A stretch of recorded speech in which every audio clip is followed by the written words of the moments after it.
Salut à tous, aujourd'hui une nouvelle vidéo. Dans cette vidéo je vais te présenter une configuration pour PC, gaming, etc. pour le prix de 1000 €. Dans cette configuration il n'y aura que les composants, donc pas les périphériques type clavier, souris et écran. Après il faut les acheter à part. Et aussi pour pouvoir profiter de cette configuration il faudrait que tu saches monter ton PC ou alors que tu connaisses quelqu'un qui puisse le faire pour toi, parce qu'il n'y aura que les composants et donc c'est pas un PC déjà monté. Et donc sans perdre plus de temps on va directement commencer avec le premier composant, le processeur. Au niveau du processeur, vous avez deux choix de deux processeurs différents qui ont approximativement les mêmes performances. Vous avez soit le Ryzen 5 3600 ou alors le Ryzen 7 2700. La différence entre les deux, c'est que le Ryzen 7 2700 est fourni avec un ventilateur RGB qui donnera de la lumière dans votre ordinateur et qui le rendra plus beau. Mais au niveau des performances, c'est pareil. Et au niveau du prix, le Ryzen 5 3600, vous pouvez le trouver autour des 180 € sur Amazon, alors que le Ryzen 7 2700, c'est au moins 200 €. Donc pour 20 € d'écart, à vous de voir si vous préférez prendre le Ryzen 5 3600 ou bien le Ryzen 7 2700. En tout cas, je vous mets les liens dans la description pour tous les produits qui seront cités dans la vidéo et on passe directement à la carte mère. Puisqu'on a pris un processeur AMD, vous vous doutez bien qu'on a pris une carte mère compatible au chipset AMD. Donc c'est une carte mère B450 Aorus Elite. On peut la retrouver pour une centaine d'euros, donc c'est à peu près les prix qu'on retrouve pour les cartes mères de ce type. Cette carte mère elle est très belle au niveau du design, déjà elle est super belle, mais en plus de ça il y a une petite touche de RGB au niveau du logo Aorus qui donne une touche en plus dans votre ordinateur. Donc je ne peux que vous la conseiller. Et sinon c'est tout pour la carte mère et passons directement à la carte graphique.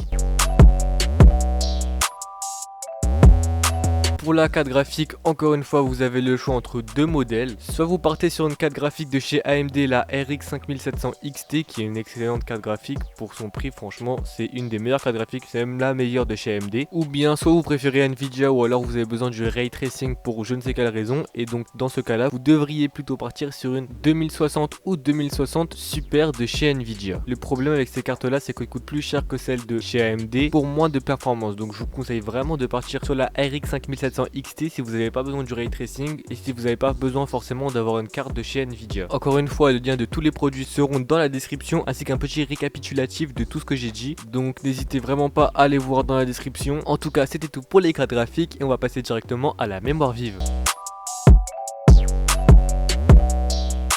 Au niveau de la RAM, on a du basique, Corsair Vengeance, 2 x 8 Go cadencé à 3200 MHz. Pas de RGB parce que ça coûte plus cher, mais si vous voulez du RGB, rien ne vous empêche d'en acheter. Mais bon, ça va coûter un tout petit peu plus cher que le budget prévu dans cette vidéo. En ce moment, elles sont disponibles pour 63 €, ce qui est vraiment pas cher pour des barrettes aussi bien cadencées. Si vous comprenez pas tout ce que je vous explique en ce moment à propos de la RAM, j'ai fait une vidéo dessus dans laquelle je vous explique tous les termes. Donc je vous la mets en haut dans la petite fiche. N'hésitez pas à aller voir. Et sinon, bah c'est tout et passons directement au prochain composant qui sera le stockage.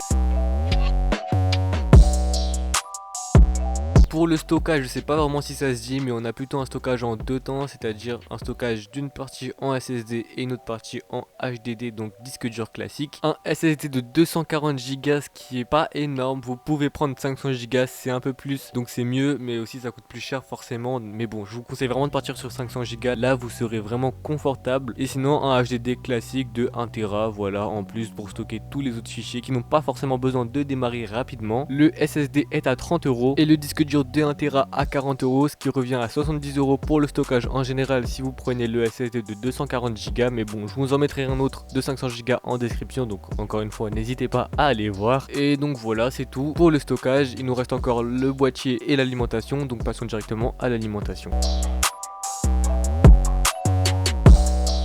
Pour l'alimentation, on se retrouve avec une alimentation de 650 watts de chez Aerocool. Donc 650 watts, c'est largement suffisant pour alimenter toute la configuration. En plus de ça, l'alimentation, comme c'est un composant essentiel qui va durer longtemps et qui doit durer longtemps, elle a la certification 80+ bronze, donc ce qui assure un bon rendement électrique. Et à part ça, c'est une alimentation semi-modulaire, donc la plupart des câbles pourront être changés ou complètement retirés. Pour pour le boîtier, vous avez plusieurs choix. Je vais vous proposer un boîtier, mais en réalité vous pouvez prendre celui que vous voulez, peu importe, en fonction de votre budget. Si vous voulez gagner de l'argent sur le boîtier pour par exemple avoir de la RAM en RGB, vous pouvez totalement le faire. Donc voilà, le boîtier c'est en fonction de vos goûts et de vos couleurs, mais bon, je vais vous en donner quelques-uns quand même, j'en mettrai certains en description. Je vais vous en donner un, c'est le Corsair Carbide Spec 4, 5 ou 6 en fonction de la tranche de prix que vous voulez mettre dans ce boîtier tout simplement. Je le trouve très joli, très sobre, voilà, c'est du Corsair donc c'est de la qualité. Et voilà, c'est tout pour le boîtier, hein. Franchement, faites ce que vous voulez, vous avez tous les boîtiers pour tous les prix, choisissez en fonction de vos goûts, il y a plusieurs marques, je vous en mettrai quelques-uns en description. N'hésitez pas encore une fois à aller voir la description. Et sinon c'est tout pour les boîtiers, hein. En tout cas, c'est déjà la fin de la vidéo. Je vous ai présenté une configuration de PC pour un budget de 1000 €. N'hésitez pas à me donner vos retours en commentaire. Là c'est les vacances, donc je vais pouvoir faire des vidéos de meilleure qualité avec un meilleur montage, et donc je vais essayer de préparer un maximum de vidéos à l'avance puisque là j'ai du temps pour les monter le mieux possible pour que vous ayez tout simplement des vidéos de qualité sur ma chaîne, car